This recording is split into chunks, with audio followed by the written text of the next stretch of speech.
इसलिए कभी देहरी में नहीं खड़ा होना चाहिए, क्योंकि देहरी में ये जो घर होता है ये मंदिर होता है। लोग नहीं जाने तो क्या बात बदल जाएगी? नहीं, ये घर मंदिर होता है। मंदिर वो होता है जिसमें देवता रहते हैं, है ना। तो देवता वो होते हैं जो देते हैं, घर ही तो देता है तुम्हें। अगर तुम घर नहीं बना तो तुम्हें कोई इज्जत दे देगा? घर से तुम्हें इज्जत मिलती है, इसलिए घर देवता है, चाहे तुम्हारी झोंपड़ी क्यों नहीं हो, लेकिन घर देवता है, मंदिर है। दूसरी, मंदिर में देवता रहते हैं, इस घर में भी तुम्हारी माँ रहती है, देवता है, मातृ देवो भव। वहां पत्थर के देवता है, यहां सच्चे देवता है, माता। पितृ देवो भव, पिता देवता है। अतिथि देवो भव, इसी घर में अतिथि आते हैं। आचार्य देवो भव, इसी घर में आचार्य आते हैं, संत महात्मा ज्ञानी ध्यानी। तो देवता का मंदिर है ये। इस मंदिर की भीतर लक्ष्मी आती है, देवता आते हैं। तो घर के गेट में कभी भी खड़ा होने से देवता लक्ष्मी घर में फिर नहीं आते हैं। इसलिए कभी द्वार के सामने अड़ंगा नहीं रखना चाहिए, द्वार को बिल्कुल साफ रखना चाहिए, कोई भी सीधे आ सके। यहां पर भगवान ने कहा कि बाहर भीतर ऊपर नीचे दिन रात ब्रह्मा की सृष्टि का जीव अजीब बोले नहीं, 12 महीने के नहीं, दिन रात के नहीं, ऊपर नीचे के नहीं, ये नाखून अस्त्र शस्त्र के नहीं। भगवान ने उसका पेट फाड़ दिया, उसकी ज्योति श्री हरि में लय हो गई। कोली श्री वृंदावन बिहारी लाल की। तो उसके मरते ही भगवान का जो क्रोध था बहुत बढ़ गया, परीक्षित। और भगवान के बढ़े हुए क्रोध से देवता भी भाग गए, लक्ष्मी जी के पास गए। लक्ष्मी जी की भी हिम्मत नहीं हो रही भगवान के पास जाने की। बहुत ज्ञान की बातें हैं। इसीलिए तो गृहस्थी आदमी को क्रोध नहीं करना चाहिए, क्योंकि क्रोध से चाहे भगवान भी क्रोध क्यों नहीं करें, देवता भाग जाते हैं, देवता किनारा कर जाते हैं। इसलिए क्रोध मत करो कभी भी, क्योंकि तुम क्रोध करोगे, तुम कहे साहब घर में नहीं कर रहा हूं, बाहर कर रहा हूं, तो तुम्हारे दिमाग में से देवता भाग जाएंगे, राक्षस आ जाएंगे, शैतान आ जाएंगे। देवता तो मुसलमानों को भी चाहिए, शैतान मुसलमानों को भी नहीं चाहिए। तो अगर हिंदू हो या मुसलमान हो, अदरवाइज कोई हो, जिसको शैतान से बचना है वो क्रोध नहीं करे, क्योंकि क्रोध शैतान होता है। क्रोध खुद ही शैतान है, सबसे बड़ा शैतान क्रोध होता है।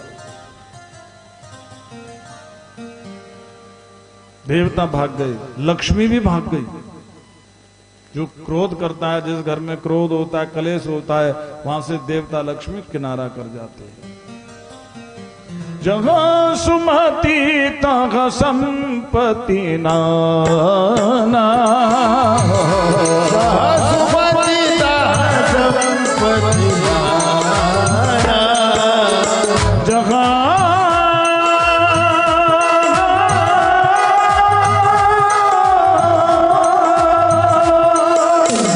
जहाँ सुमति तहाँ संपत्ति नाना,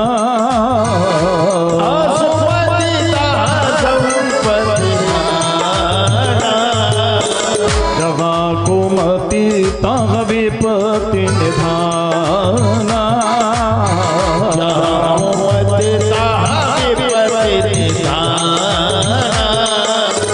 जहाँ कुमति तहाँ विपत्ति निधाना,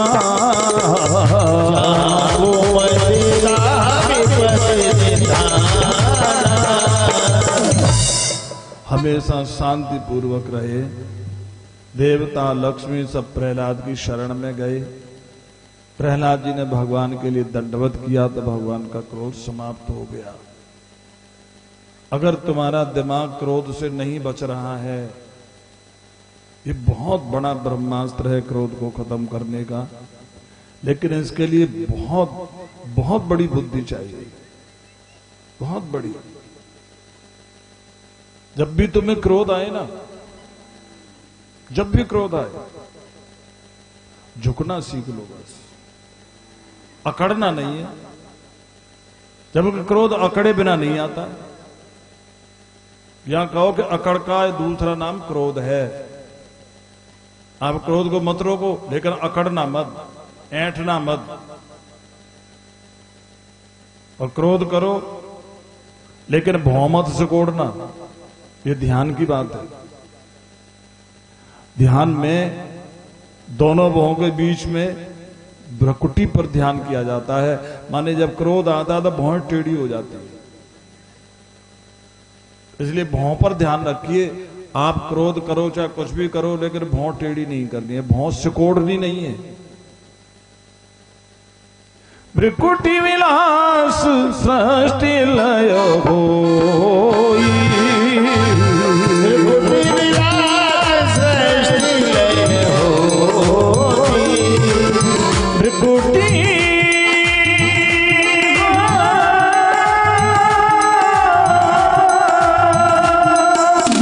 भ्रकुटी विलास सृष्टि लय होई, भ्रकुटी विलास सृष्टि लय होई, सपने वो संकट पर हिक सोई, सपने वो संकट पर हिक सोई, सपने वो संकट पर हिक सोई, सपने वो संकट पर हिक सोई। तो भौएं टेढ़ी नहीं होनी चाहिए, न ऐंठना है न भौएं टेढ़ी करनी है, बस